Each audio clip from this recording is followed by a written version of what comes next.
Yes, the truth shall set us free. Boy, the board is giving me all kinds of problems tonight. Hopefully everything comes in clear. We'll see what happens. Jesse, your mic is live. And Jose, I believe I got you on the line finally. I guess you logged in all right then. You guys there? I'm here, yeah. Hi. Yeah, 203. Your mic is live. I don't know if that's Jose. I know he's trying to log in, and I did see him log in. So, oh, nope, there he is. 203, this must be a caller hanging out, which is fine. If you want to get on air, hit your number 1 on your pound sign, and that'll make it live. There you are, brother. You're on air now. Should have you.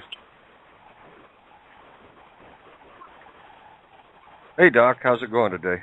Oh, Hey. right there he is. How's everybody doing? We're doing good, doing good.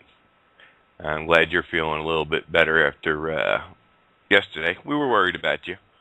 Yeah. I tend to get myself into some interesting little scrapes. And yesterday was no exception. Yeah, no doubt.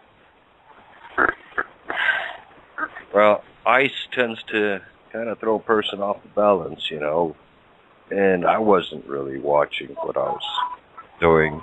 And just me being dumb again. Misstep. There you go. Yeah, it's all it takes. Right on my back. Last time it knocked me out, I was walking across my living room floor, and I coughed. I coughed so hard, it knocked me right down to the ground. My legs came right out from underneath me because of that bad spot in my back. So don't take much. Well, this isn't, this is not unusual for me. It's been on and off since I was, I guess, the earliest I remember is when I was in the military, really.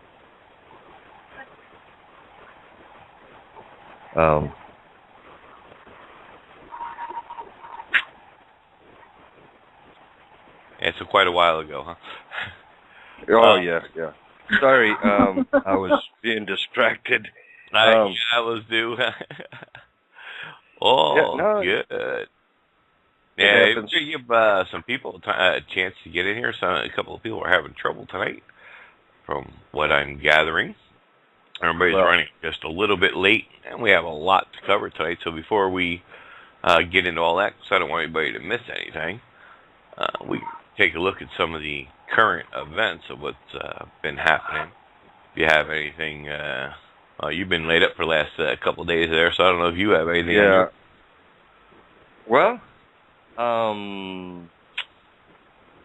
the powers that be are at it again.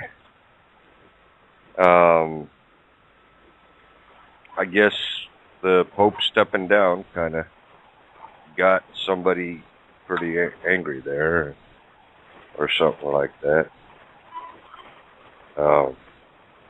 But that thing about the Pope stepping down, his health is bad. But then I also seen an article that said that Italy, the government of Italy, would just love to arrest him for, I don't know, some sort of banking crimes or some silly stuff like that. And there's other things. There's other groups that are going after him.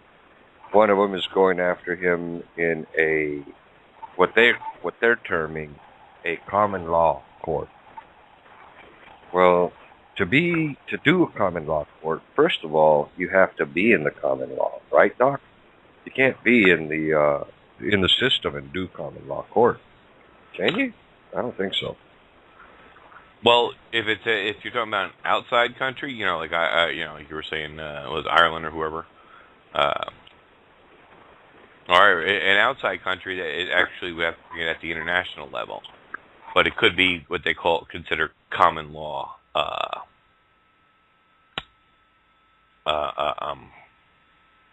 jurisdiction, if you will, or violations that's the word I was looking for. It could be considered common law violations. When you're talking about on the international scale, now as far as an individual, no, there's not much you can do as far as, especially at that level. when you're talking about the, dealing with a president. And this just came across the wire about 30 minutes ago, where Barack Obama is to name Edith Ramirez, which was one of his colleagues back at Harvard Law Review. And she's going to be the chairwoman for the Federal Trade Commission. How lovely is that, huh? She actually worked. Yeah, she was a Democrat who worked for Obama during the 2008 presidential race. Was a lawyer specializing in business litigations and intellectual property in Los Angeles, and she has been a commissioner since 2010. We'll see where that goes. The thing that gets me about him right now is that, it's kind of it sounds like a joke to me, honestly. But the Republicans are pushing to have him impeached for multiple reasons. Now, going around Congress and around the Senate and appointments and all that kind of stuff, well, that's one thing. But can you believe that they're actually bringing up the thing about his birth certificate being faked, about the Social Security card that he has, that he uses, or supposedly has and uses, not matching up to his name? It matches up to somebody that supposedly passed away in 1953 or something to that effect, and other things. And the Supreme Court is actually calling and pulling for his records from whatever college it was that he went to. I don't remember what it was. Some weird elitist type of college. He went to Harvard. So if it yeah, that one. Sure. If they do get his records, and it does turn out that he was, what was that country? I don't know, over in the Kenya. Orient. No, not Kenya. He was in college. Under Satoro's name. Right. Yeah, William called in yesterday and gave us a lot of information. He was actually went to school with Barry. Really? Yep. Yeah, he called in. We had him on air yesterday. He was telling us about all the things that were taking place there, and how on he never actually put down, even on the application for presidency, when he filled out the forms and all that, where it said, have you ever used any other name? And he didn't put any down. So that alone, right there, was a disqualification. There's just so many things, but it doesn't matter, because, like I said, people's vote doesn't matter. None of it matters, and they're going to do what they want to do. He was set up from day one to be in this position, to get as many Muslims into power as he possibly could, because it's just a total takeover of the U.S. It's expanding so bad right now in several states that we'll leave that stuff for our Friday night show. But it's getting worse, folks. It's getting real bad. All those Rothschild Zionist elitists that are up there, they're just making messes of everything, and they have been for a long time. We've allowed it. That's the bad part. We can still get out of their system. Now that will affect their system, but I'm just wondering. Well, I'll leave that question for tomorrow night. It'd be more fitting. Yep, exactly. Well, the big thing is that if you've been watching what's been happening the last week, like I do on C-SPAN, committee hearing after committee hearing, the House is sick and tired of the Senate not doing what it's supposed to do, how things are getting sent up and vetoed from the president and kicked back. They do the rewrites. It sits in the Senate's hand. They can't get the Senate to do a damn thing. And this just came in a few minutes ago, too. with the so it's tomorrow. It starts tomorrow. Is sequestration, and they're squabbling away the hours. The Senate swats aside last-ditch plans to block the $85 billion in board-based federal spending reductions Thursday, as President Obama and the Republicans blamed each other for the latest outbreak of gridlock, and the administration readily plans to put the cuts into effect. So yeah, there's been House. I've been watching the House. There's been the morning speeches and all. It's utterly ridiculous, and it's coming. It's both parties lines, if you will, from the House side. They're all just up in arms over this, both sides, and they're really just blaming the everything in the Senate. It really is just the Senate that's causing all this issue, if you will. Jesse, you said you went in through Skype. Good deal. I'm not sure which one you're on. I have She's 3 on mic blog five, and we're on 541. Does that come up as Brat Evil? Is that you? Yeah, that's me. Okay, there we go. I just want to make sure I got the right one. Your other one didn't time out yet, your other line, but it will. I haven't hung up yet, and I'm not going to hang up till you have me hooked up on Skype. I don't want to lose you. No problem. That mic is muted out, and we have you on Skype. You still there? Yeah, can you hear me? Yep. Yay! I did it! Sorry. I told you could do it.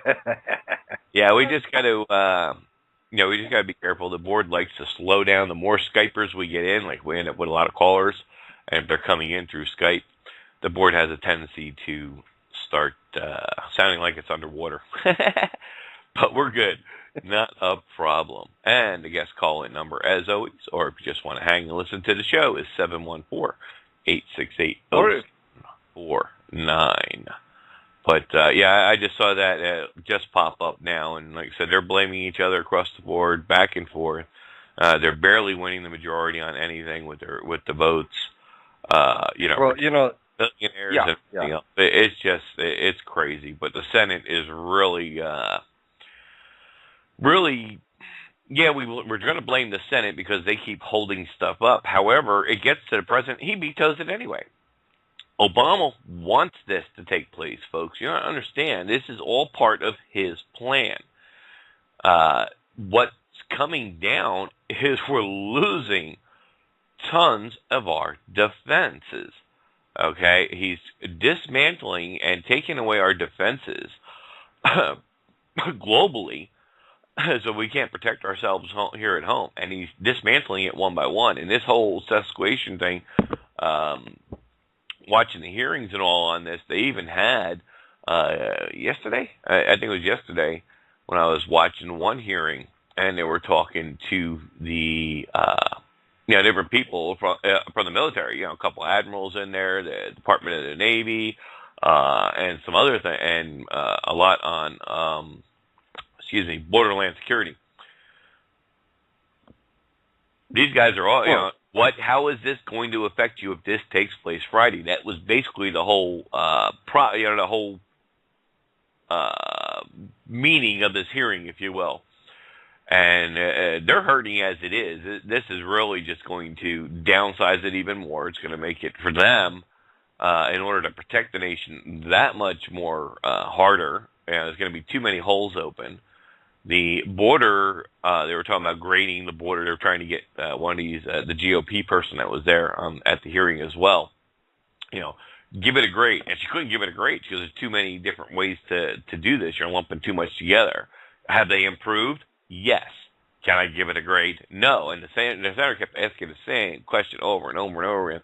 And the lady kept telling her, I can't give you that. I can't give you a grade. You got to give me a scale or something to compare it to. How am I supposed to give you a grade? So your answer. Maybe she should have. Maybe she should have. Yeah. So the only thing she could say was, it was an improvement. That's all she can say. But, they explained it was during the hearing they were talking about. Look, it has nothing to do with the borders. And the borders as far as north and south. People aren't coming in that way. Right? The people are coming in through all the international airports, period. Uh-huh. They come here, especially the Muslims, they come here on a two-way ticket, round-trip ticket, and they just never go home. ICE yesterday released a couple thousand immigration people that were ready to be deported. Nah, sorry, you want to sequester us? We ain't got the money. We can't house these people. We only have 34,000 jail cells. We currently holding 32,000 people. So they just released a whole bunch of illegals that they had already caught and were in prison. They just released a whole bunch of them back out to society. Go ahead, open the doors. Go have a nice day. Go back wandering our streets. So this whole thing is going to hit the fan tomorrow, folks. And how long do they have after it goes through tomorrow? Because, again, this is Obama's intentions. It's exactly what he wants to happen. It's going to cut our, so much across the board, which isn't a bad thing on its face. However, when you're doing everybody, because they're not picking and choosing, they're just doing that's every single department, no matter what it is, that's attached to the federal government. And that includes Homeland Security, everybody. It doesn't matter what alphabet you belong to in the aspect of the federal government, you're going to cut 25% or whatever the number may be. I think that's the latest number is 25% across the board. And that's what he wants to happen, folks. This is why, even if the Senate doesn't hold it up and sends it up to his office, he's going to veto it and send it back. He's done so twice, and they don't have the votes to override his veto. Doc? Well, even in light of all of this, I'm still wondering what the Obama's next vacation is going to take them to. Nice. No, I heard, I don't know, some idiot said that the Obama administration, the Obama family was spending something like $1.8 billion, that's with a B, not an M, $billion every year on nothing but going to vacation. Well, I sat down and I kind of did a little bit of calculation in my head, and I may be wrong, but that means that they would have to be spending the equivalent of approximately $3.5 to $4 million a day throughout the entire year for them to spend that kind of money. I don't know, but to me it sounds like if that is true that they're spending that much, I'm thinking it's getting channeled somewhere. Dude, that is nothing. The first lady, who has zero power whatsoever, well, none of them, they're all just figureheads anyway. If you go in through back in history of how many servants they've had assigned to them, you will find out that she has the highest number, only second to, just above Hillary. I think Hillary actually was the front runner in that, has the most personal advisors and slaves, if you will, that work for her at a cost of, I forgot what it was, something like $2, $3, $4 million a month.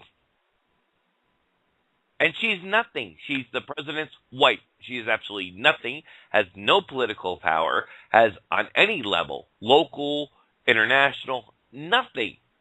And yet, spending millions upon millions of dollars a month. And she has something like 22 people on her staff, where the average of any other, until Hillary Clinton boosted that number, till the average woman in the White House, the First Lady's advisors, or whatever you want to call them, has never exceeded 3, 4, maybe 5 at the max. She has over 20 some odd personal, whatever, secretaries, advisors, and all this, whatever you want to call them. Okay, at a fortune it's costing us per month with these people's salary. Yeah. And hey, until somebody tells them no more, they're going to keep doing whatever they want to do. Yep. And that right there makes them the biggest capitalists in the country. They are capitalists. That is capitalism right there. It's also communist. I mean, we know they're communists by nature, but the way they're doing it is in a very capitalistic style. And it has nothing to do with the free market. And of course, capitalism never did have anything to do with the free market.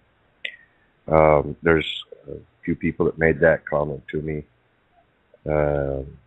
sometime last week or something like that. Somebody finally figured it out and posted the same comment on Facebook. And I agree, I had to tell a close personal friend of mine, hey, we understand the free market a lot better than most people do because we're ranchers, we grew up in the free market, using the free market. We weren't capitalists by any stretch of the imagination. Heck, all we wanted is to have money to, so that we could buy the necessities in life. And that's free market right there, It's for everybody. It's not just for an elite few. But I digress. It's crazy, and this is what people got to understand. They're going to play the blame game back and forth. We've talked about the division of parties. There is no division of the parties, folks. It's the same party. You go back in history, the Republican Democratic Party was one party. Okay, it divided into two after they squashed out the other. They divided it into two to give you the illusion of a two-party system. But they're both the same damn party. You just got to look at history. They always were the Democratic Republican Party. So it's just, again, part of the dog and pony show, smoke and mirrors, BS that we've all been indoctrinated with and put up with, if you will. It's just crazy. Yeah, it's deception deluxe, But David Icke went and did a video, and this video I found was posted January 12th of last year on YouTube, and what it says is, "Where have all the Rothschilds gone?" And I think that's the exact title of it. And he goes through, Okay, is it just me or I lost everybody? Oh, there we go. I'm still here. He goes through the video, and he explains about... Yeah, I sorry if I interrupt anybody. Uh-oh. I can't hear you now. Okay, well, just in case it's... What I'm saying is, David Icke is in a video. Can you hear me now? Yeah, I can hear you now, Doc. Yeah, I got disconnected from the board. My Skype crashed. Oh, wow. I was saying, David Icke is in a video, and the title of the video is "Where Have All the Rothschilds Gone?" And it's a wonderful video. I watched it again yesterday, and it explains specifically about Obama and those surrounding him, who his controller is in Washington, D.C., and up there in the White House and all that stuff. And I would strongly suggest it for anybody that wants to hone up on the current administration. There's also another movie that I keep on pushing, and it explains about the Democrats specifically. Now, yes, the Republicans and the Democrats, there's no real difference, but, is it David Icke? Yeah. I thought it was Icke. The name of the movie is The name of the movie is Agenda, The Grinding Down of America. And that explains what but it only explains a very short period of time, you know, like the last, I don't know, 100 years or something. We tend to go back further than that, you know. I like going into as far deeply into history as I can, and see where the roots of all this stuff come up and how it was all put together and all that stuff. But I strongly recommend go over there to YouTube, you know, and pull up that video. It's short. It's not, I mean, it's got a lot of information in it, but it's really fast information. It's really thick. And it will explain to you what the difference is between a Zionist and a Jew. The Jewish people are not Zionists, although the Zionists are intermingled with the Jewish people. As a matter of fact, most of the Jewish people in the world, they do not like Zionists at all. But yeah, it's pretty much turned out to be only the Rothschilds at this point that hold huge quantities of power. Although if the Queen and all those people had any courage to stand up against the Rothschilds would cease to exist, I'm sure. But they don't, which has got me wondering how long Obama's going to be in office. I heard he actually pissed off the Rothschilds.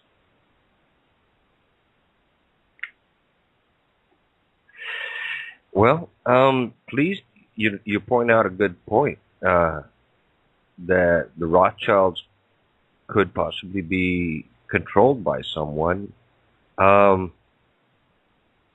If it is possible for there to be somebody controlling the Rothschilds, they would have to be, I would guess, they would have to be way richer than the Rothschilds, and they would have to own everything that the Rothschilds currently own, which is just about everything in the world, according to to what I've learned.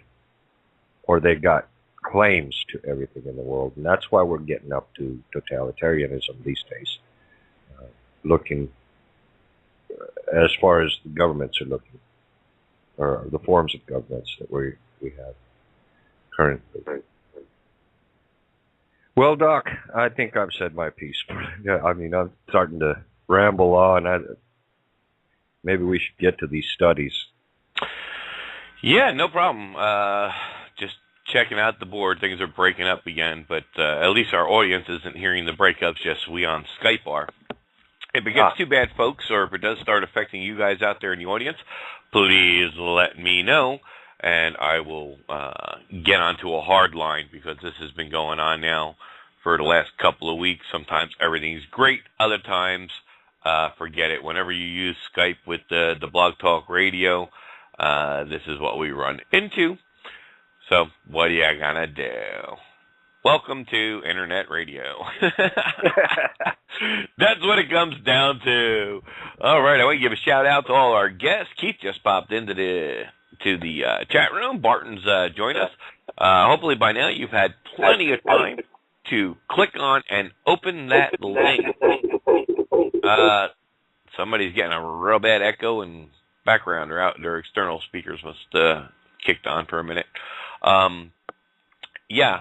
Welcome, guys. I hope you have plenty of time now to click on that link. If you haven't, please do so now. Before we get into that, I just want to double check.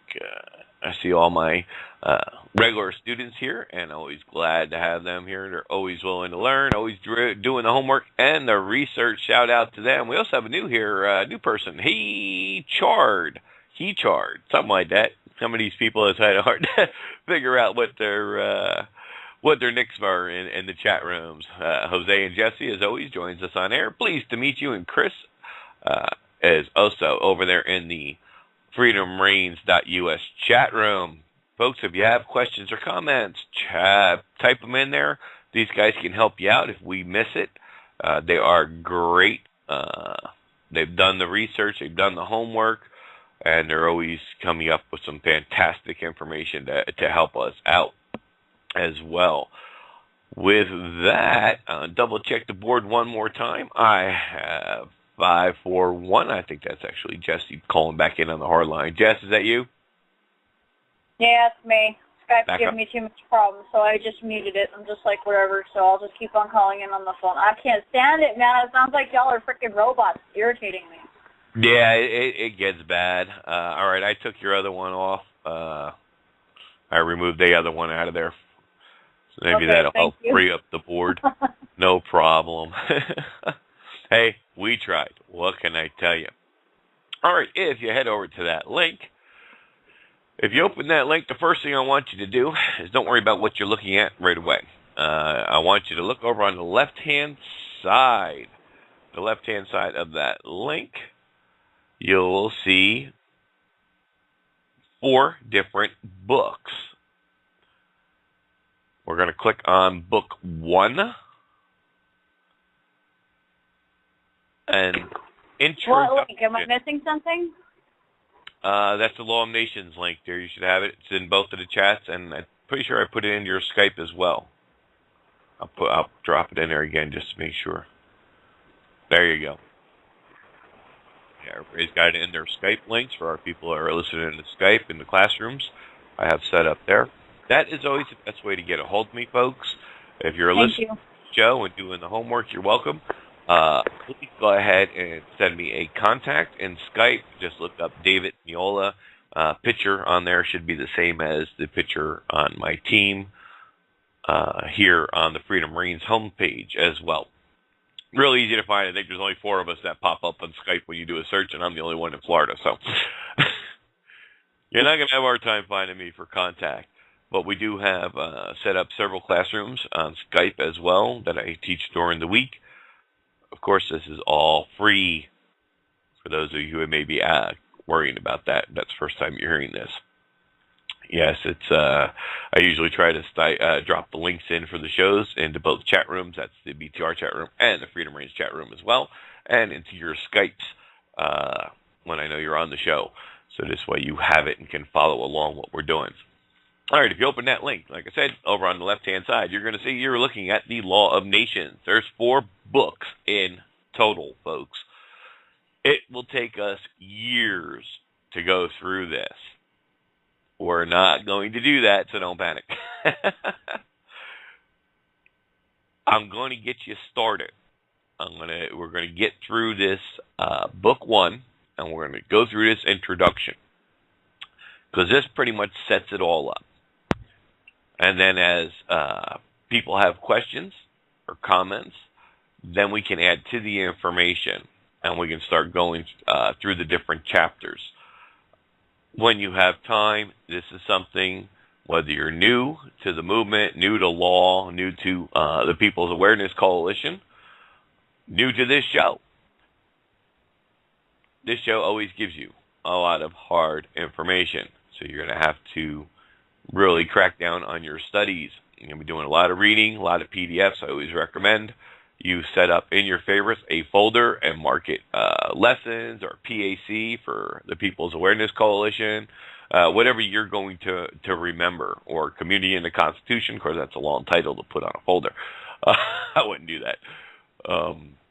But yeah, go ahead and set up yourself a folder, because as you go through, you're going to find you end up with somewhere, as you're studying this material and going through, you're going to end up anywhere between 100 and, well, if you've been around as long as I have close to 500 to 1,000 links that are just related to this whole process and everything that we offer here at the People's Awareness Coalition. It's pacalliance.us is our main webpage. You can find all your studies. That's where most of the links come across. Some of these links, like the one we have tonight, is still over on our old server, which is pacinlaw.org. So bookmark these. Do not try to download them. Do not try to print them out. Especially this one, it's huge. Some of them are very short. Some of them may only have 10, 25 pages. But the reason we say bookmark it is because it's constantly updated. If there's new information that needs to be added to it, if there's a typo or something is brought to the attention, or we need to explain something in more detail at a particular paragraph. So it is always being revised. It's always being updated. So it's always the best idea to just bookmark. Of course, feel free to print out and share with your friends on a Word document. Highlight different pieces of it to help you memorize, help you with your studies, and so you can share with others, as always recommended. With that being said, everybody should be over there at that link, and it should have brought you right to the top, and it says The Law of Nations Introduction, Idea and General Principles of the Law of Nations. Before we get into this, because there's not going to be too much introduction on our part, other than just reading through it, other than a couple of points here and there, just for some of the new people who this may have new information to. So before we do that, I actually want to take a short break here and play a song before we get to the top of the hour. So this way we're going to actually get our little break out of the way now instead of later. Let's get into this. We're going to get started here. Law of Nations Introduction. Nations, or states, are political bodies, societies of men who have united together and combined their forces in order to procure their mutual welfare and security. Such a society has its own affairs and interests. It deliberates and tasks resolutions in common, and it thus becomes a moral person having an understanding and a will peculiar to itself, and susceptible at once of obligations and of rights. The object of this work is to establish on a firm basis the obligations and the rights of nations. The law of nations is the science of the rights which exist between nations or states, and of the obligations corresponding to these rights. It will be seen from this treatise how states, as such, ought to regulate their actions. We shall examine the obligations of a nation towards itself as well as towards other nations. In other words, how they're supposed to behave to each other. And in this way, we shall determine the rights resulting from those obligations. For since a right is nothing else but the power of doing what is morally possible, that is to say, what is good in itself and conformable to duty, it is clear that right is derived from duty, or passive obligation, from the obligation of acting in this or that manner.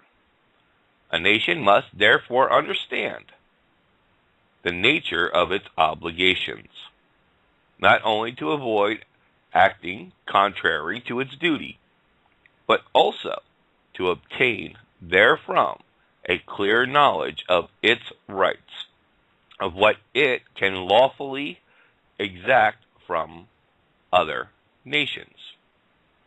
Since nations are composed of men who are by nature free and independent, and who before the establishment of civil society lived together in the state of nature, such nations or sovereign states must be regarded as so many free persons living together in the state of nature. Proof can be had from works on the natural law that liberty and independence belong to man by his very nature, and that they cannot be taken from him without his consent. Now, right here, we're going to pause for a brief second. You get that, folks? Nothing can be taken from you, because it's the laws of nature, without your consent.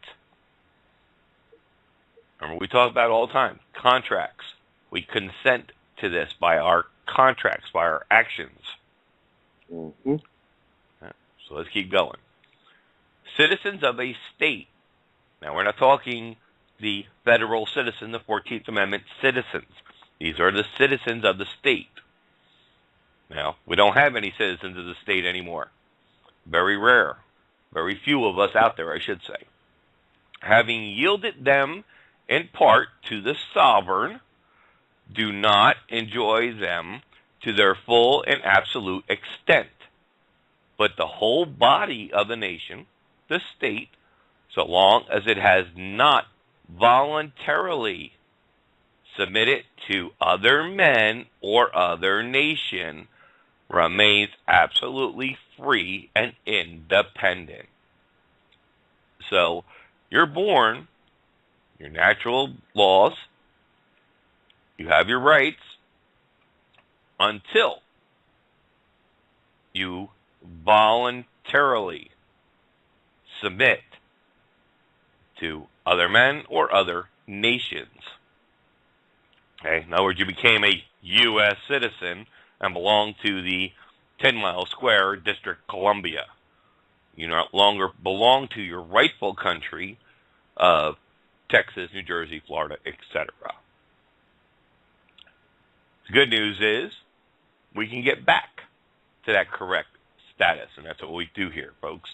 We help you to understand and learn through the classes and the courses how to go about and get a hold of the information and join the classes we have and use the textbook that we have to offer you. And ultimate goal is to correct your status. And we're going to keep going because people always say, well, they're never going to recognize the laws. Well, it's their law. They have no choice. And we went over that in great detail under the 15 Statutes of Large. That's volume 15. And we went over all the pages and explanations of expatriation, because that's what it's all about. They have no choice, folks. Not only do they have no choice at the local level or the state level or the national level, but they have no choice on the international level, which is as high as you can go. Let's continue. If you have any questions, please pop them into chat. From time to time, I'll glance over, or at least Jose or Jesse or somebody will pop over there and see if there's anything going on, or anybody doesn't understand something. Please, type it in. We'll stop for a minute, and we'll see if we can help you understand that particular section a little bit more clearly. Most of you should not have a problem with this, even if you're a beginner. Most of the stuff is pretty straightforward. But please, ask the question. Don't leave if you're not sure of something without asking. As men are subject to the laws of nature, and as their union in civil society cannot exempt them from the obligation of observing laws, those laws, since in that union they remain nonetheless men, the whole nation, whose common will is but the outcome of the united wills of the citizens, remains subject to the laws of nature and is bound to respect them in all its undertakings.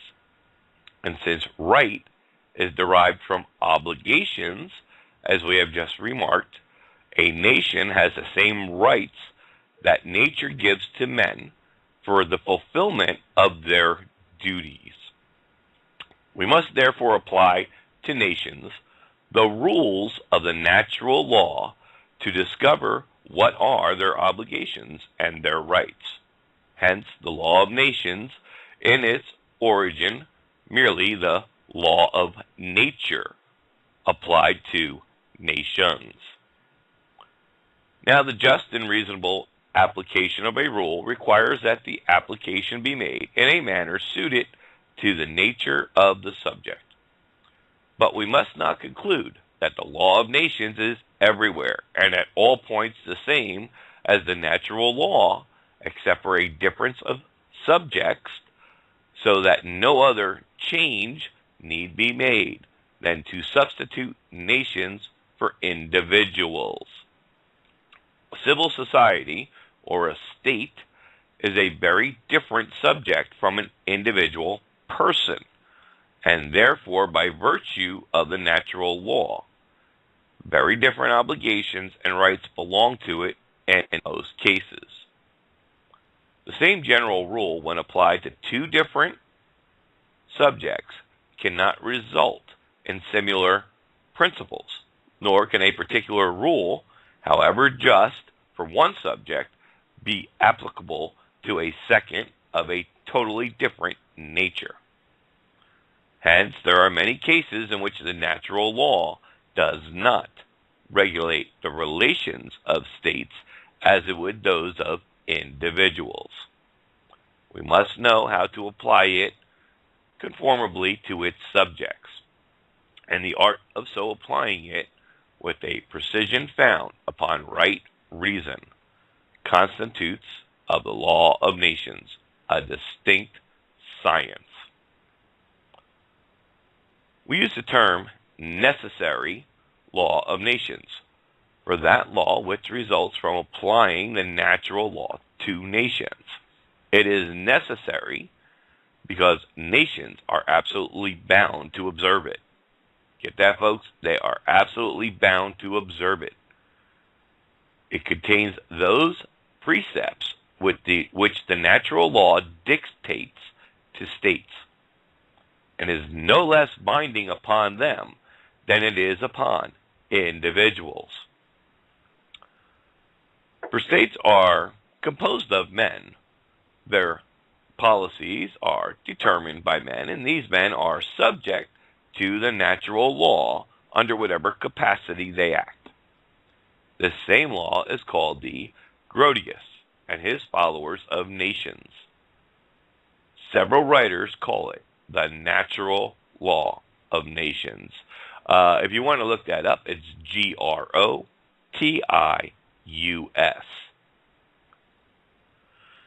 Since, therefore, the necessary law of nations consists in applying the natural law to states, and since the natural law is not subject to change, being founded on the nature of things, and particularly upon the nature of man, it follows that the necessary law of nations is not subject to change.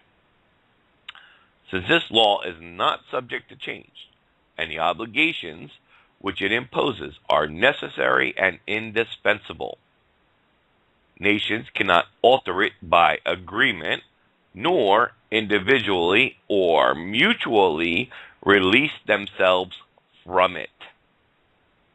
It is by the application of this principle that a distinction can be made between lawful and unlawful treaties or conventions, and between customs which are innocent and reasonable and those which are unjust and deserving of condemnation.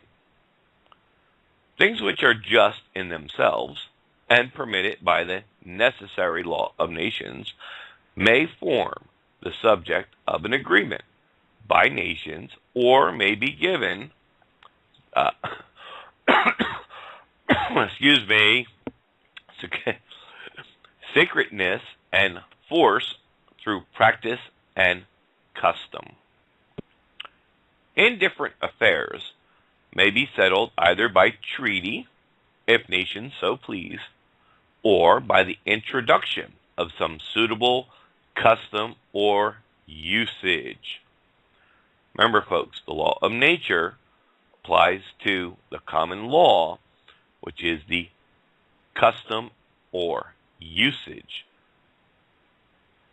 But all treaties and customs, contrary to the dictates of the necessary law of nations, are unlawful.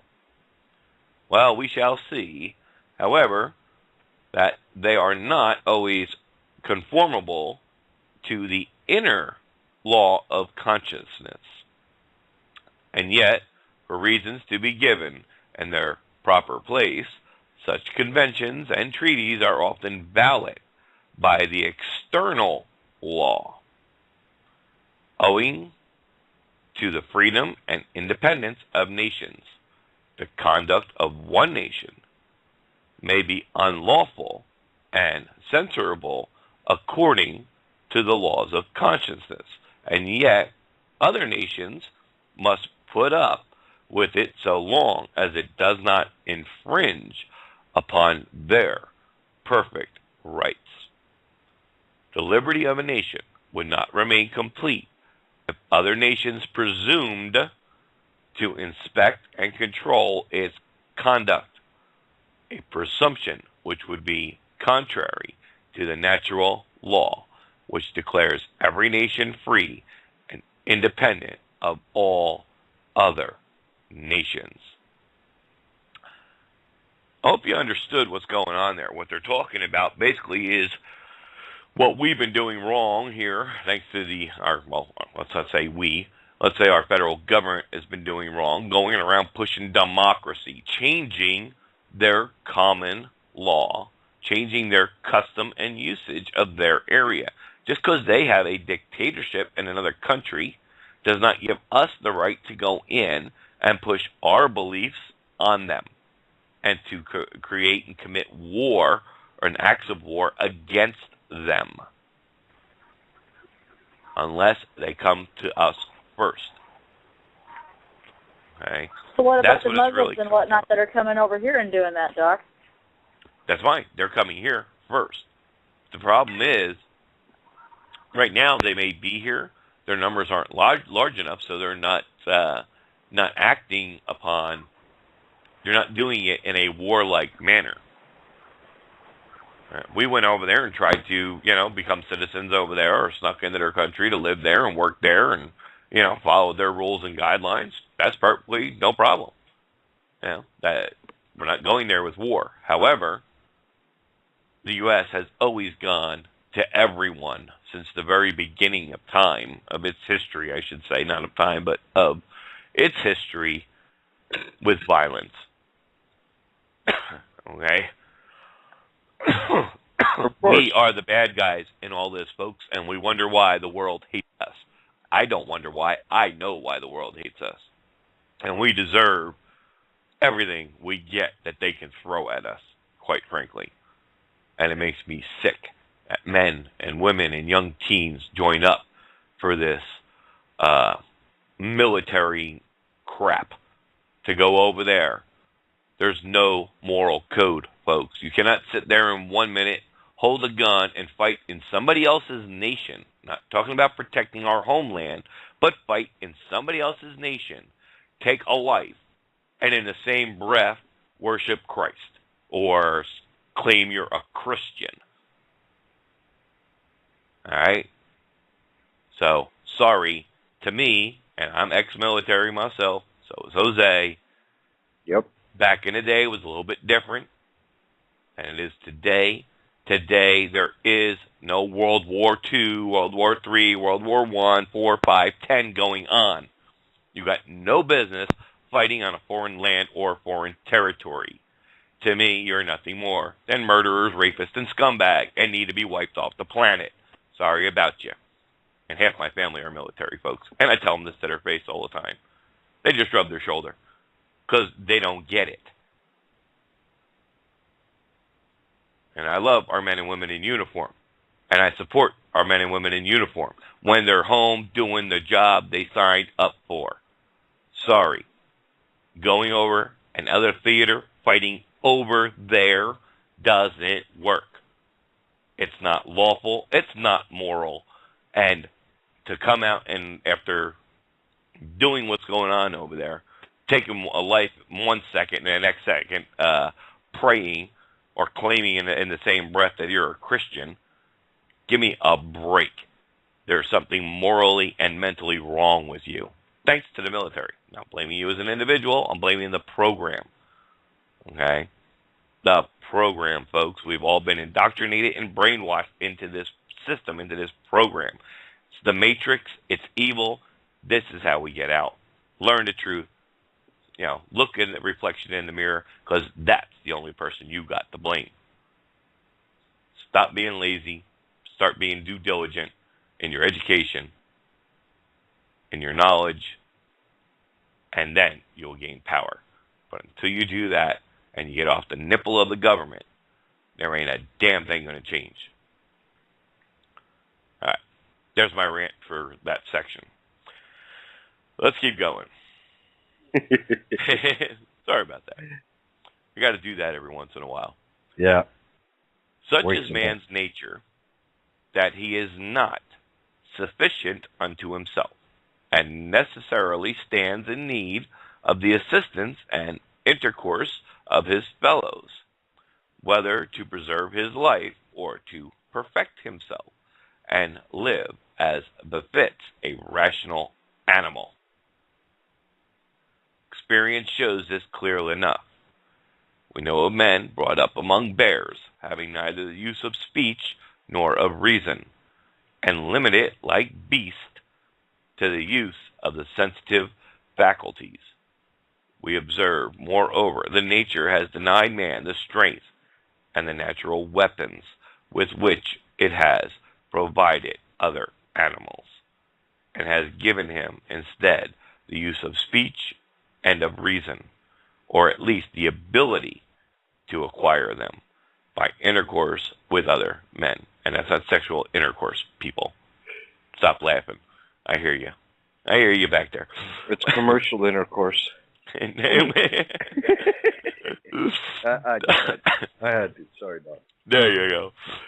Language is a means of communication, of mutual assistance, and of perfecting man's reason and knowledge.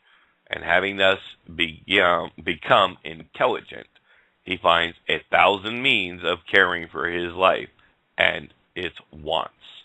Moreover, every man realizes that he cannot live happily or improve his condition without the help of intercourse with other men. In other words, interaction. Got to realize, folks, this thing was written in the 1800s. But interactions with others. Therefore, since nature has constituted men thus, it is a clear proof that it means them to live together and mutually to aid and assist one another. This comes down to, folks, as we keep going here, you're going to start seeing more and more how clearly this whole law of nations and what it's telling us is not only the nation has that responsibility, but as men and women and human beings, we have that responsibility to stop acting like animals.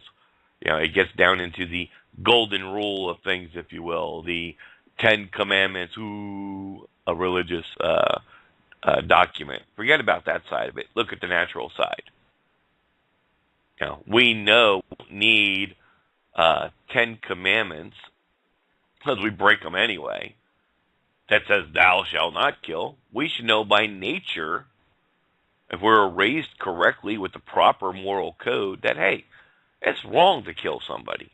That, hey, it's wrong to take someone else's possession. It's wrong to not be thankful for other people's success. Okay? We know this. It's what we were born with. It's in our genes, folks. That's what this is talking about. Right? The natural society. And this is what is put onto nations of men. This is held at the highest of levels. So from this source, we deduce a natural society existing among all men. The general law of this society is that each member should assist the others in all their needs, as far as he can do so, without neglecting his duties to himself. In other words, never give more than you can afford to give. Never be a lender of interest. All right, you're not supposed to give loans with interest. You're not supposed to, the old saying, never be a borrower. And we forgot that one. We've forgotten that one. All right.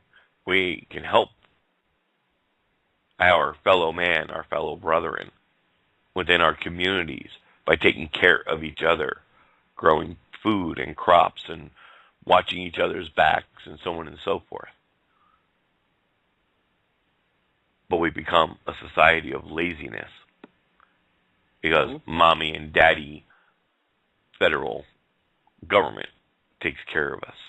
So we don't need to rely on ourselves for our subsistence. We don't need to rely on ourselves and our community to help in times of need and trouble. And these are what community and the Constitution and this show is all about. The duties to himself, a law which all men must obey if they are to live comfortably to their nature and to the designs of their common Creator. A law which our own welfare, our happiness, and our best interest should render sacred to each one of us.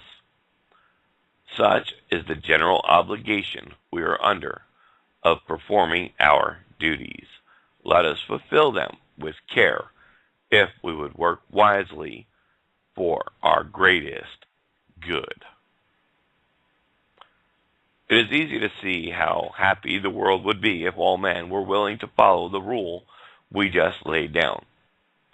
On the other hand, if each man thinks of himself first and foremost, if he does nothing for others, all will be alike miserable. Let us labor for the good of all men. They in turn will labor for ours, and we shall build our happiness upon the firmest foundations. Since the Universal Society of the Human Race is an institution of nature itself, that is a necessary result of man's nature, all men of whatever condition are bound to advance its interest and to fulfill its duties. No convention or special agreement can release them from the obligation. So no matter if they have a convention, no matter what they do, it cannot be released from their obligations. So again, folks, when I tell you it's the only lawful path, it's the only legally, lawfully recognized at all levels around the globe, it's coming straight from the law of nations. They have no choice. When, therefore, men unite in civil society and form a separate state or nation, they may, indeed, make particular agreements with others of the same state, but their duty towards the rest of the human race remain unchanged. But with this difference, that when men have agreed to act in common and have given up their rights and submitted their will to the whole body as far as concerns their common good, it devolves thenceforth upon that body, the state, and upon its rulers to fulfill the duties of humanity towards outsiders in all matters in which individuals are no longer at liberty to act, and peculiarly, already seen that men, when united in society, remain subject to the obligations of the law of nature. Yeah, go ahead. You skipped a line. It goes. Oh, yeah, I'm getting raspy there. My eyes are getting blurry. Yeah, go ahead. Yeah. Here, let me take it. Okay. And it peculiarly rests with the state to fulfill these duties towards other states. We have already seen, subsection 5, that men, when united in society, remain subject to the obligations of the law of nature. This society may be regarded as a moral person, which it has an understanding, since it has an understanding, a will, and a power peculiar to itself, and it is therefore obliged to live with other societies or states according to the laws of the natural society of the human race. Just as individual men before the establishment of civil society lived according to them. With such exceptions, however, as are due to the difference of the subjects. The end of the natural society established among men in general is that they should mutually assist one another to advance their own perfection and that of their condition. And nations, too, since they may be regarded as so many free persons living together in a state of nature, are bound mutually to advance this human society. Hence, the end of the great society established by nature among all nations is likewise that of mutual assistance in order to perfect themselves and their condition. The first general law, which is to be found in the very end of the society of nations, is that each nation should contribute as far as it can to the happiness and advancement of other nations. But as its duties toward itself clearly prevail over its duties towards others, a nation owes to itself as a prime consideration whatever it can do for its own happiness and advancement. I say whatever it can do, not meaning physically only, but morally so. What it can do lawfully, justly, and honestly. When, therefore, a nation cannot contribute to the welfare of another without doing an essential wrong to itself, its obligation ceases in this particular instance, and the nation is regarded as lying under a disability to perform the duty. Since nations are free and independent of one another as men are by nature, the second general law of their society is that each nation should be left to the peaceable enjoyment of that liberty which belongs to it by nature. The natural society of nations can not continue unless the rights which belong to each by nature are respected. No nation is willing to give up its liberty. It will rather choose to break off all intercourse with those who attempt to encroach upon it. In consequence of that liberty and independence, it follows that it is for each nation to decide, too far down, what its conscience demands of it, what it can or cannot do, what it thinks well or does not think well to do, and therefore it is for each nation to consider and determine what duties it can fulfill towards others without failing in its duty toward itself. Hence, in all cases in which it belongs to a nation to judge of the extent of its duty, no other nation may force it to act one way or another. Any attempt to do so would be an encroachment upon the liberty of nations. And if I can pause right there, take a real good close look at what is considered U.S. policy these days when it comes to other nations, where once again, here go our politicians running around, pushing everybody else around, saying, hey, either you do what we say, or we bring in our soldiers and our military, and we're going to bomb you, and stuff like that. Oh, you're going to let Lockheed Martin build their new X-ray 10,000 bomber here, or else we're going to use it on you. Or, and just a whole bunch of stupid stuff like that. These people up there in the district, all of these politicians, we need to hold their feet to the fire. Seriously.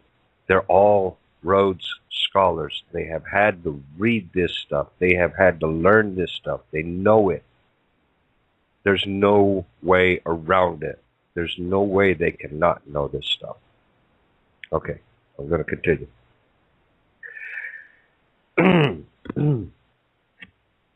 We may not use force against a free person, except in cases where this person is under obligation to us in a definite manner and for a definite reason, not depending upon his judgment. Briefly, in cases which we have a perfect right against him.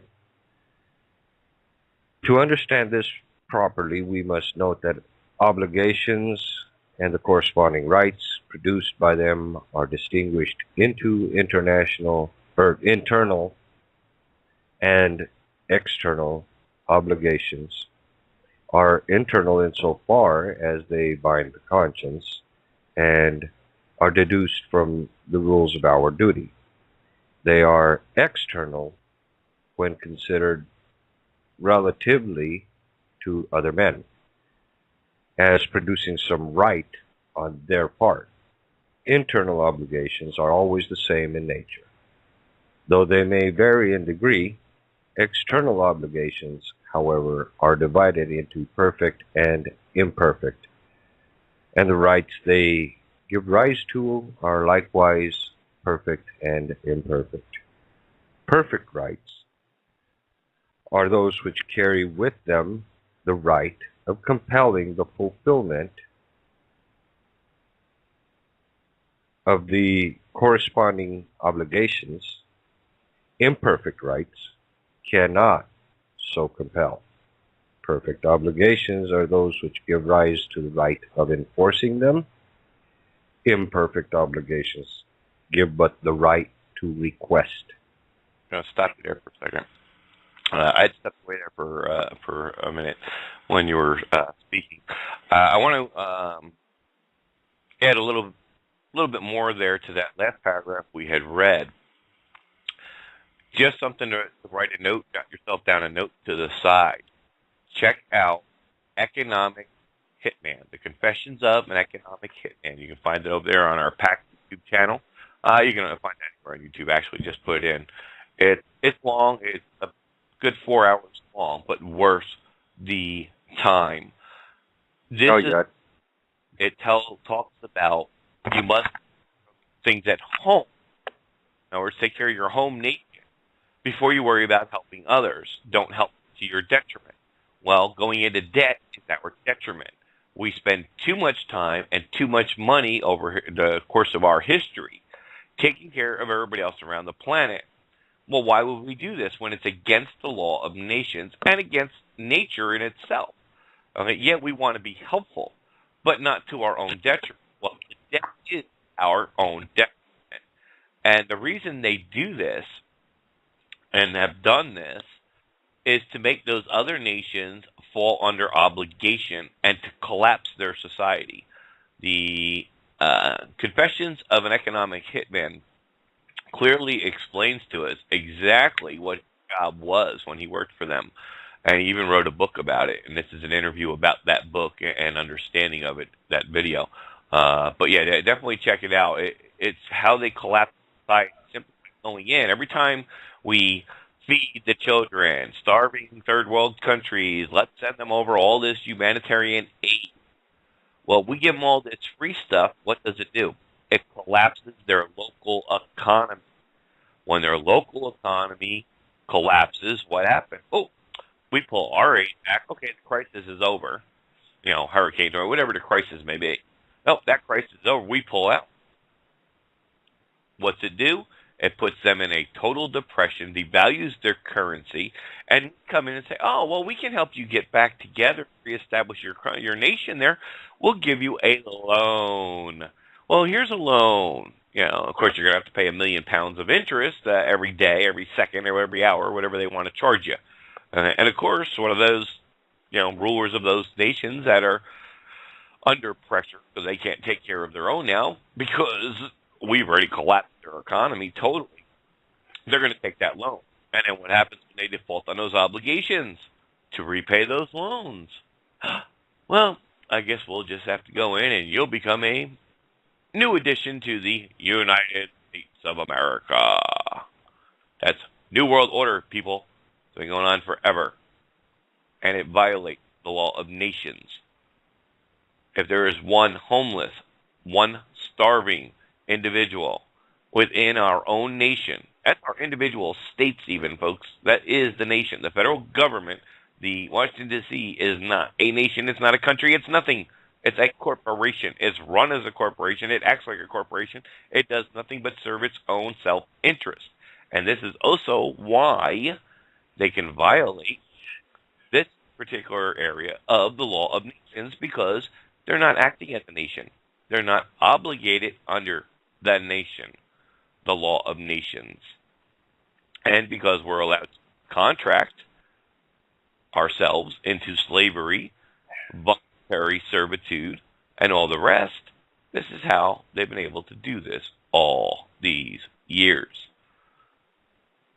Right? So don't confuse the two when you see the actions of the United States and say, oh, well, then, they're breaking the rule of nations, the law of nations by doing this, they're not taking care of their own. No, they're not, because they're not a nation. Now, you want to put the real blame down, you put your individual true country, your true nation, your state, which is mentioned throughout this documentation, the state's obligation. It is the state that has failed you. But you can't blame the state either, because you're the one, by choice, by contract, by your silence, by your voluntary actions, have given up your rightful state government and have given it over all the power through voting and everything else, like we cover here many, many times in the past. You have given up your rightful nation, your rightful nationality. But that's something to put down in your little notebooks there when you have time to check that out. We're at the bottom of the hour here. Did you want to take a short break, Jose, or would you like to continue? Hey, a break sounds good to me. Alrighty, let's grab a song here so we can get something to drink, give our voice a rest. And while I'm looking for the right one that I wanted to play here. Sorry for the delay, folks. I was looking at another window. How about some Avenue Q? No. Yeah, we did that one yesterday. That's really worth it. I don't want to change the mood too much here. And that kind of would definitely, I think, change us. Yeah. Fact. But, oh, hell, I don't know. Got to find something here. I really do have to get back in onto this board and straighten it out. Let's play a little country tonight. Since really what we're doing is we're trying to rebuild our communities, rebuild our countries, our nations, our individual countries that make up this union. Document. I've been scrolling through, trying to catch up on some of the questions in our chat room. For those of you who are over on BTR, I'm just now getting over there as well. I'm going to address some of the questions here. Because, hey, I'm glad you're here. I'm glad you stuck around, and I'm going to hopefully be able to help you out with some of that. One of our new members, first of all, let me make you aware that this is our advanced classes that we're into. We've been doing this for 4 years. There is beginner classes on Wednesday to help get caught up on everything that we're talking about here. So this is why it may sound a little unusual to some people and what we're really about, what's really going on. You just happen to stumble into one of the advanced classes. And it says the shows are lacking substance apart from the eternally aware. It seems that many of the shows simply reiterate that you guys are wiser than everybody else, then continue to explain a methodology, but rarely give pertinent information. Well, let's stop there for a second. It's not a bad observation, especially since you haven't heard the other shows prior. What we're giving you is law. Law is very dry, very boring. But it's the law and our voluntary actions because we didn't know any better through brainwashing and indoctrination of their programs over the last 140 years, thanks to the 14th Amendment, which usurped the state citizenship and put us all into the 10-mile square of the District of Columbia, which is not a country, a nation, or any their form of. The United States of America is not a country, a nation, or any form thereof. It's not a state. It's nothing. It's always been from day one, like all municipalities, period. It doesn't matter what, local, state level, it doesn't matter. If it's a municipality, it's a corporation. And it has to be by law. It has to be set up that way. The government is no different. They're all corporations. There's no magic date or anything to that effect. The pertinent information is what you've missed over the last 4 years, or from our beginner classes, which only started a few weeks ago. There is a ton and tons of information out there that we have. It's all free. Okay? I have 500 links alone, just the stuff we have, just about the free stuff of the class, the information, the law guidelines, law books, law dictionaries. We have, so it makes it real easy for you to start your education. We do not sit there and think we're wiser than anybody else. We just simply have researched, have read all the pertinent information that's out there, and we've been able to bring it to you guys here to make it easier for you. L.B. Bork is the founder and author of our textbook. We do have a textbook. It's called the Red Amendment. That textbook is, and its latest release just came out last month. There's a new release of the Red Amendment. And yes, of course, there's a charge for it. There's hundreds of years of research and whole teams of researchers that put it together. But I'm sorry, for the price of what it would cost you to go out to dinner, no profit made here, folks. We print 99% of this. We get printed up in-house. Costs money for ink and paper. And then, of course, to mail it. Right. So, there's only pennies being made here. There's no money per se that's a scam or that we're out here trying to get rich or anything like that. Absolutely none whatsoever. To address the second part, right, so you're 53, ex-military, shoot down anybody who doesn't know what you know, but where's the knowledge? That's not true. First of all, I'm not 53.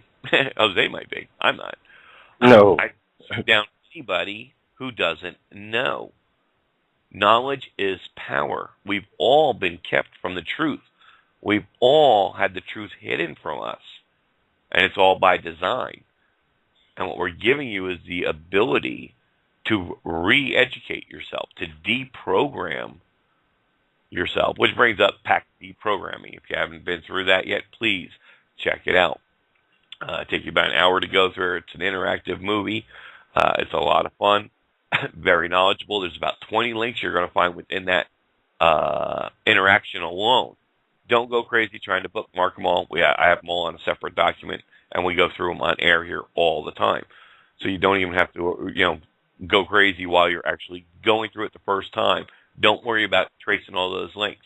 Shoot me an email, shoot me a Skype message. I'll send you the Word document with all the links that are on there just to save you the time. Or after you get through with the first time going through it, the next time you go through, you may want to go through it yourself. I go through it on a regular basis. One, because I enjoy it. And two, there's so much information. You can never absorb it all. I've been doing this for 4 years, folks. I'm not smarter than anybody else. I'm not wiser than anybody else. This is why I got to use the documents in front of me. All right. Some of the stuff I know off the top of my head because I've been doing it for 4 years. Most of it I don't. All right. Most of it I got to still use my PDF to understand it. The next question is, now you have an expensive pack for sale, which seems overpriced. You must be referring to the new level classes. So that's the only thing there's a charge for. Textbook is $45. If you buy the package at $95, that includes your copy of the Red Amendment. I don't see how that, again, $100, folks, you spend more than that on a pair of sneakers. This is law. This is truth. It's not hype. It's not a scam. It's none of the other garbage that's out there. And it's researchable. And it's all. That's the best $45 I have spent on any book in a long time. I'm just telling you now, it's worth it. It's boring because it's law, but it's the best $45 I have spent my money on by far. Thank you, Jess. Appreciate that. The highest price item you're going to find is the end goal. If you actually go to correct your status. Now, the individual who asked these questions have since left the chat room during this explanation. Hopefully, he'll catch it in the archive, and they just got disconnected. The highest price you're going to find is the price for the actual expatriation itself, the package. And again, that fluctuates. It bounces up and down, and again, the prices are there. So if you already became a level 1 member at $95, so the price gets lower and lower as you go through this. You know what I mean? Every dime you get all goes into the final package if that's your ultimate goal. And still, you're only talking a couple of $100, folks.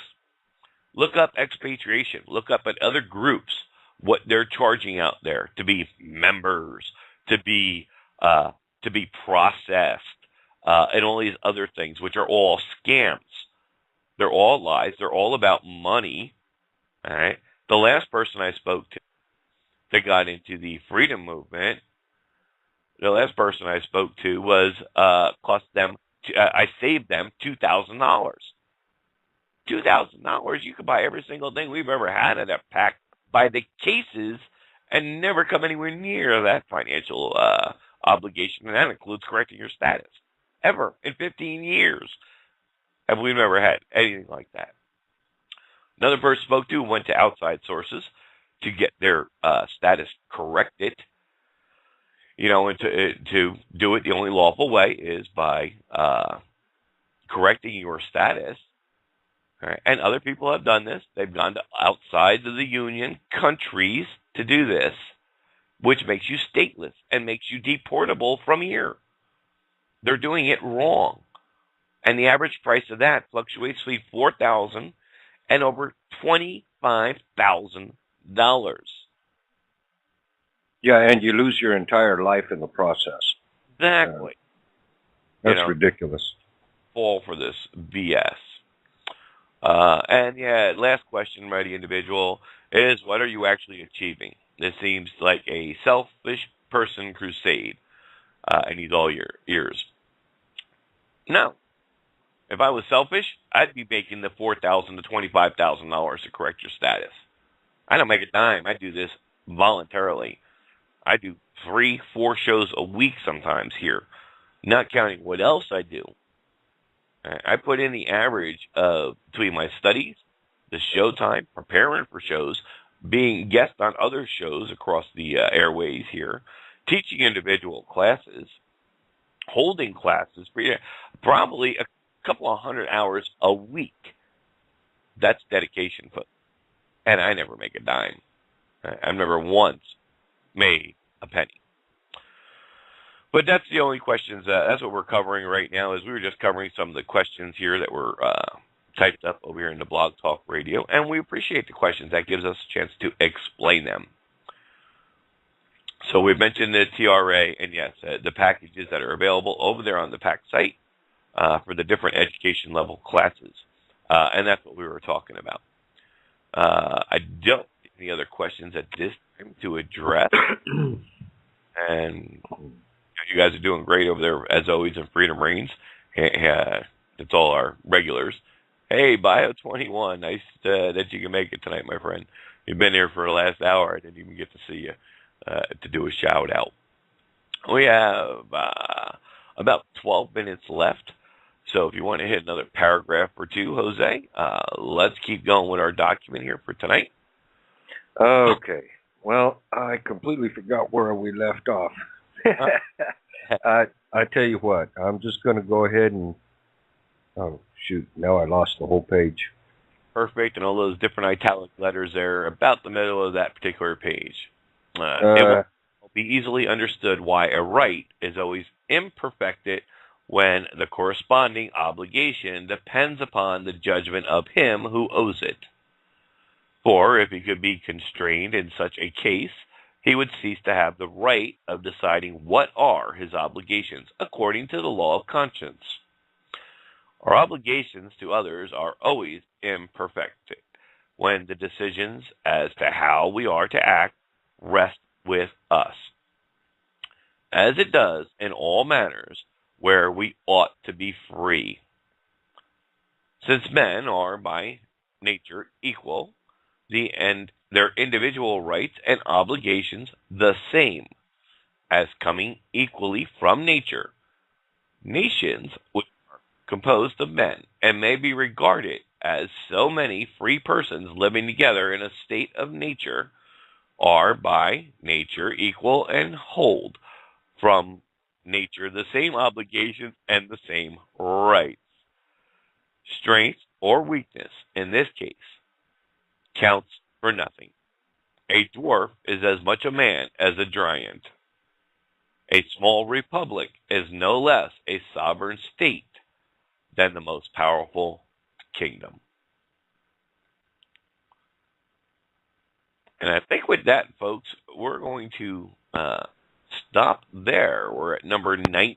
If you look off to the right where it has all the things that are taking place in this paragraph here, I guess we could finish out. We can finish out this page, but we're at the near the bottom of page 7. For those of you who may have lost your place, I just found it. Here, let me finish off at least the next 2 things there, and we'll end up at 21, which is foundation of the voluntary law of nations, which might be a good place to start next week. Okay, from this equality, it necessarily follows that what is lawful or unlawful for one nation is equally lawful or unlawful for every other nation. A nation is therefore free to act as it pleases, so far as its acts do not affect the perfect rights of another nation, and so far as the nation is under merely internal obligations without any perfect external obligation. If it abuse its liberties, it acts wrongfully. But other nations cannot complain, since they have no right to dictate to it. And right there's that part there I liked a lot. I mean, it makes sense. There's no one nation should be able to dictate to any other nation, or should they? No, because that would be like one man telling another man what to do or not do. But, right back to contracts, whenever you go asking permission, do I have the right to, from somebody that you don't know, and they turn around and they say, no, you don't, please don't get angry about it, because you asked. They only answered. Right, Doc? Yes, sir. Said, folks, we've only just scratched the surface of all this. We're still in the introduction. We're only at the bottom of page 7 there, starting at page 8. And this is 23 chapters just to book 1, and there's 4 books in all. We're not going to go through all that mess. Like I said, that would take us years. We just wanted you to get the ball for you so you can go through it on your own when you have time to find out, how this all comes about. And take notes, mark down the page number, what chapter you're in, what book you're in, and we'll love to cover it here on air for you. And we'll go over it and see if we can help you better understand it. And remember, folks, most of this is all directed to the state. Although the natural part of everything takes place within the person as well, it's all the rules and laws for ruling individual nations and societies. I just want to keep that in mind. Oh, East Criminal. I don't know. You got a really long song there somewhere, Doc? Oh, I got things to take out. That's not a problem there, brother, because I'm about done for tonight. If there's no other questions in the chat, I don't see anything going on over here on BTR. You guys are always doing a great job in the Freedom Range chat. These guys, if you have questions or answers, folks, join us over there at freedomrange.us. Click on clack. Oh, that's pretty good English, huh? Click on the chat symbol there to the left, and that'll open up the chat room there. And those guys are always willing to help you with any questions you may have, and any difficulty you may be having with anything. Don't forget to join us tonight for our special broadcast, our Friday night show, where Part 1 and Part 2 is done of Freedom of Surrender. And tomorrow night, we were going to do with the... sorry, I was reading something. Tomorrow night, I'm going to introduce you to Andrew. Remember, he's the theologian I had spoken about on many things, actually. Very smart man, highly regarded in his field. Just can't say enough things nice about him, actually. The man's a genius on so many levels, it's not even funny. But, yeah, I'll introduce you to him tomorrow. We're down to our last 5 minutes. I'm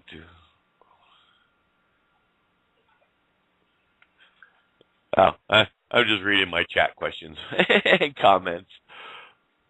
With that, I'm going to mute everybody else out here. We're going to play a couple of songs to take us out for the evening. We only got 5 minutes left.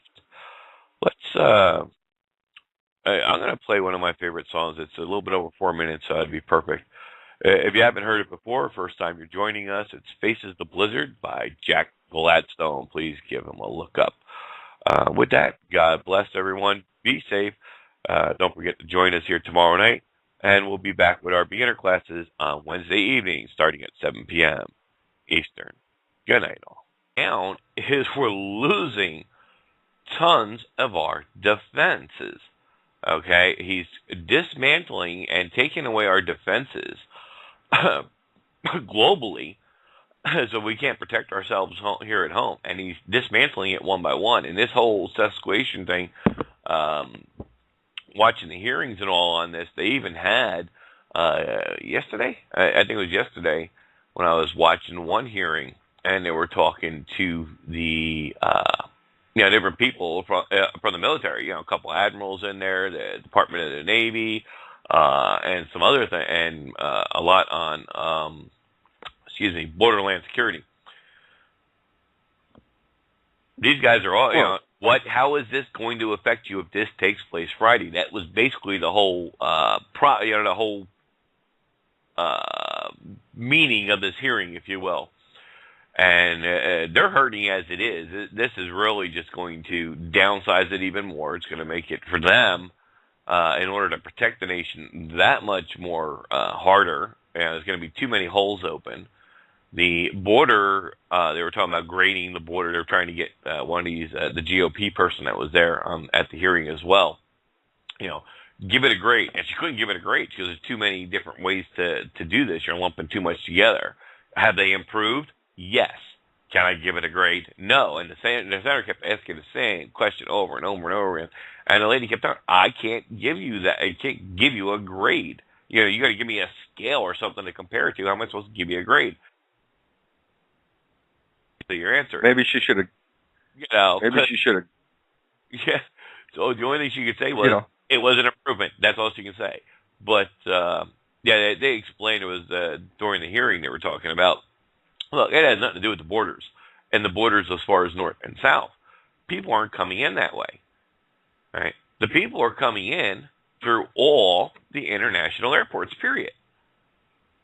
Uh-huh.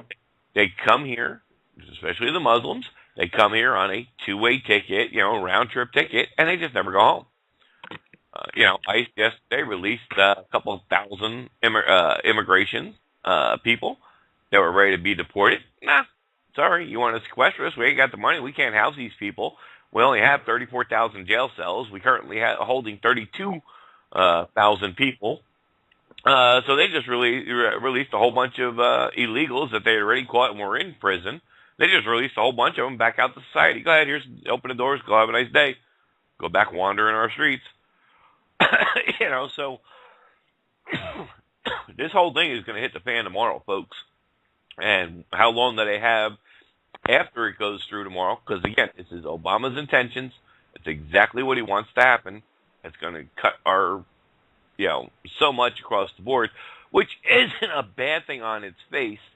However, when you're doing everybody, because they're not picking and choosing, they're just doing all. That's every single department, no matter.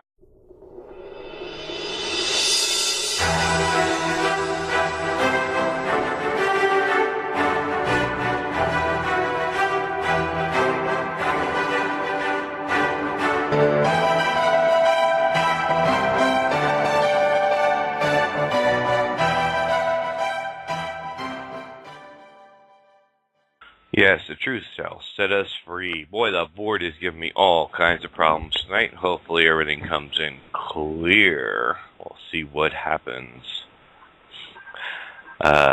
Jesse, your mic is live. And Jose, I believe I got you on the line finally. I guess you logged in all right then.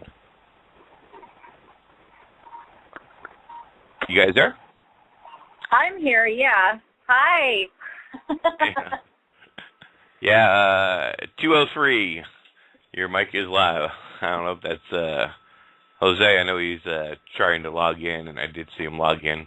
So, no, there he is. 203, this must be a caller hanging out, which is fine. If you want to get on air, hit your number 1 on your pound sign, and that'll make it live. There you are, brother. You're on air now. Should have you. Hey, Doc. How's it going today? Oh, hey. Right there he is. How's everybody doing? We're doing good, I'm glad you're feeling a little bit better after yesterday. We were worried about you. Yeah. I tend to get myself into some interesting little scrapes. And yesterday was no exception. Yeah, no doubt. Well, ice tends to kind of throw a person off the balance, and I wasn't really watching what I was doing. And just me being dumb again. Misstep. There you go. Yeah, it's all it takes. Right on my back. Last time it knocked me out, I was walking across my living room floor, and I coughed. I coughed so hard, it knocked me right down to the ground. My legs came right out from underneath me because of that bad spot on my back. So don't take much. Well, this isn't, this is not unusual for me. It's been on and off since I was, I guess, the earliest I remember is when I was in the military, really.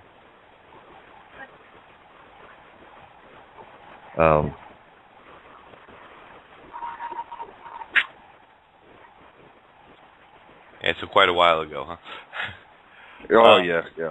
Sorry, I was being distracted. I was due. Good. Yeah, you give some people a chance to get in here. A couple of people are having trouble tonight, from what I'm gathering.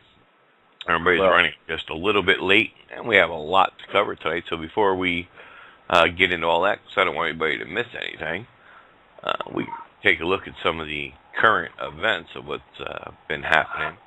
If you have anything, you've been laid up for the last couple of days there, so I don't know if you have anything. Yeah. Well, the powers that be are at it again. I guess the Pope stepping down kind of got somebody pretty angry there, or something like that. But that thing about the Pope stepping down, his health is bad.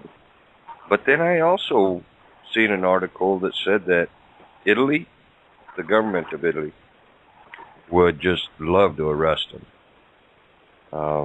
for, I don't know, some sort of banking crimes or some silly stuff like that. And there's other things. There's other groups that are going after him. One of them is going after him in a what they're terming a common law court. Well, to do a common law court, first of all, you have to be in the common law, right, Doc? You can't be in the system and do common law court, can you? I don't think so. Well, if you're talking about an outside country, like like you were saying, was Ireland or whoever, or an outside country, that it actually we have to bring it at the international level, but it could be what they consider common law.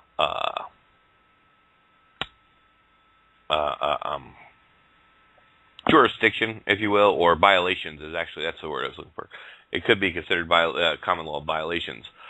When you're talking about on the international scale, now as far as an individual, no, there's not much you can do as far as, especially at that level. When you're talking about dealing with a president, and this just came across the wire about 30 minutes ago, where Barack Obama is to name Edith Ramirez, which was one of his colleagues back at Harvard Law Review.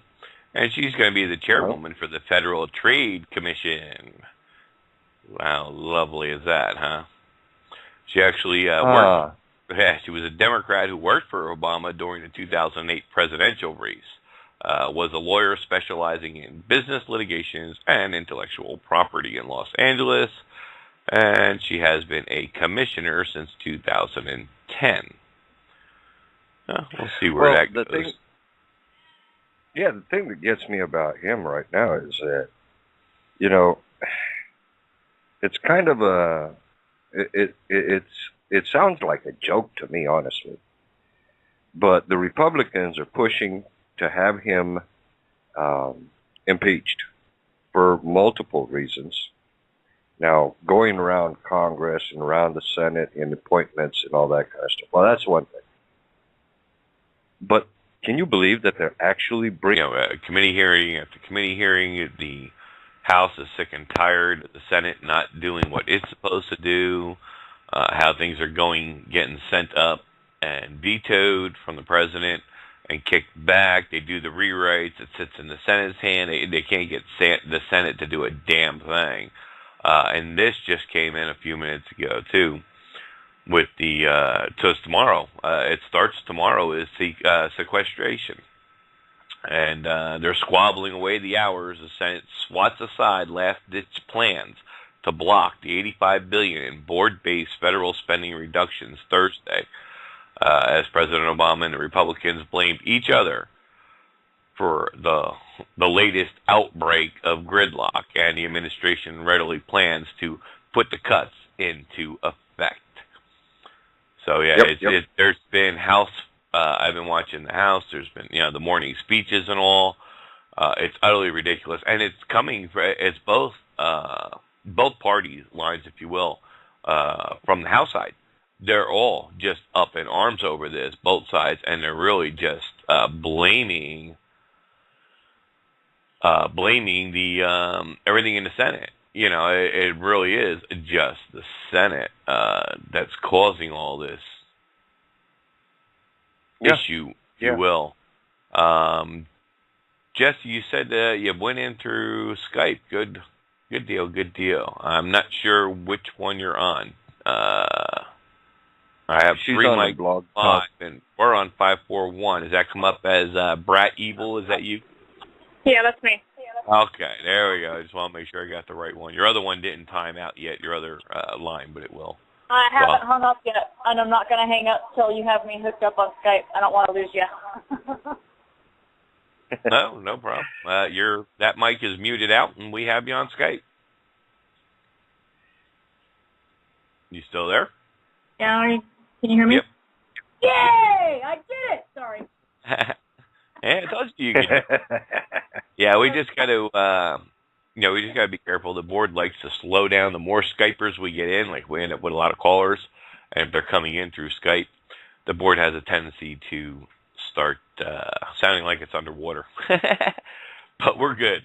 Not a problem. And the guest call-in number, as always, or if you just want to hang and listen to the show, is 714-868-0449. But, yeah, I just saw that just pop up now. And like I said, they're blaming each other across the board, back and forth. They're barely winning the majority on anything with the votes. Well, billionaires and everything else. It's crazy. But the Senate is really, we're going to blame the Senate because they keep holding stuff up. However, it gets to the president. He vetoes it anyway. Obama wants this to take place, folks. You don't understand. This is all part of his plan. What's coming down? Bringing up the thing about his birth certificate being faked, about the Social Security card that he uses, or supposedly has and uses, not matching up to his name. It matches up to somebody that supposedly passed away in 1953 or something to that effect, and other things. And the Supreme Court is actually calling and pulling for his records from whatever college it was that he went to. I don't remember what it was. Some weird elitist type of college. He went to Harvard. So if yeah, that one. Sure. If they do get his records, and it does turn out that he was, what was that country? I don't know, over in the Kenya. Orient. No, not Kenya. He was in college. Under Satoro's name. Right. Yeah, William called in yesterday and gave us a lot of information. He was actually went to school with Barry. Really? Yep. Yeah, he called in. We had him on air yesterday. He was telling us about all the things that were taking place there and how on he never actually put down, even on the application for presidency when he filled out the forms and all that, where it said, have you ever used any other name? And he didn't put any down.